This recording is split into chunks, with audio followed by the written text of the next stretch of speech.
नमस्ते भाइयों बहनों, स्वागत है आप सभी का आपके अपनी YouTube चैनल बच्चों का निर्माण में। तो दोस्तों, आज हम बात करेंगे गर्भावस्था में तीसरी तिमाही के बारे में, अर्थात 7वें, 8वें और 9वें महीने में माता और शिशु का विशेष ध्यान रखने के लिए किन किन बातों का अनुसरण करना चाहिए। आइए तो शुरू करते हैं। दोस्तों, 28वें सप्ताह से लेकर 40वें सप्ताह तक तीसरी तिमाही का समय होता है। आसान भाषा में गर्भावस्था के अंतिम 3 महीने होते हैं जो बहुत ही अधिक महत्वपूर्ण होते हैं। गर्भावस्था की ये तीसरी तिमाही भ्रूण के विकास की अंतिम अवस्था होती है, इसलिए यह माता के लिए शारीरिक और मानसिक दोनों तरह से चुनौतीपूर्ण हो सकती है। सामान्य रूप से 37वें सप्ताह तक शिशु पूर्ण रूप से विकसित हो जाता है और उसके बाद कभी भी बच्चा जन्म ले सकता है।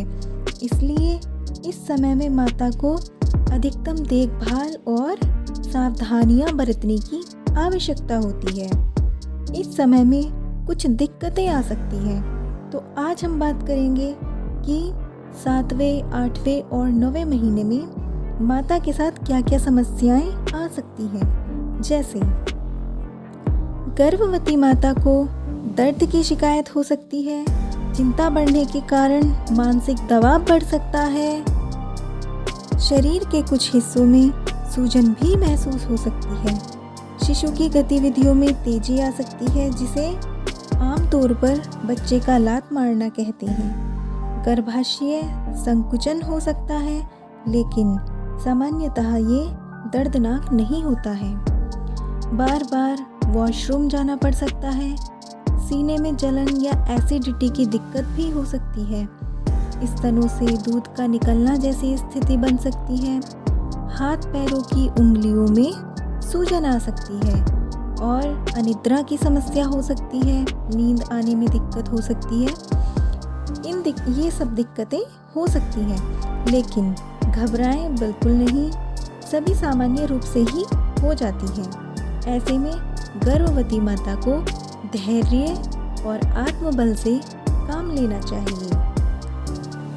दोस्तों, गर्भावस्था की तीसरी तिमाही पूर्ण होने की स्थिति तक आते आते शिशु में कुछ परिवर्तन आने लगते हैं, जैसे शिशु की हड्डियों का पूर्ण विकास हो जाता है, शिशु की त्वचा पूर्ण रूप से विकसित हो जाती है, नाखूनों का निर्माण हो जाता है, शिशु की स्पर्श संवेदनशीलता विकसित हो जाती है। अब शिशु प्रकाश को देखने, पलक खोलने या बंद करने का अनुभव करने लगता है, उसकी स्वाद इंद्रियां विकसित हो जाती हैं, सुनने व सूंघने की क्षमता में भी जो है बदलाव आता है, वह महसूस करना शुरू कर देता है।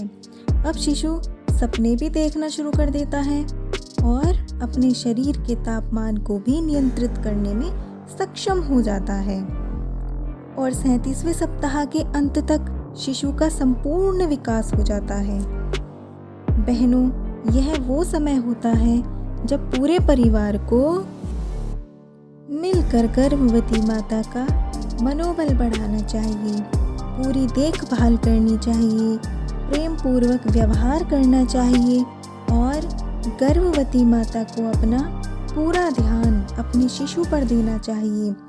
अच्छी अच्छी पुस्तकें पढ़नी चाहिए, अपने शिशु से बात करनी चाहिए, क्योंकि वह आपको सुनता है, समझता है, महसूस करता है। अपने शिशु को मधुर लोरियों को गाकर सुनाना चाहिए, वीरों की गाथाएं सुनानी चाहिए, ताकि उसके संस्कार विकसित हों। तो भाइयों बहनों, यह जानकारी आपको कैसी लगी कमेंट्स करके बताइएगा। और भी महत्वपूर्ण जानकारियों के साथ अगली वीडियोस में मिलते हैं। चैनल को सब्सक्राइब करना न भूलें। धन्यवाद। आप सभी का दिन शुभ हो।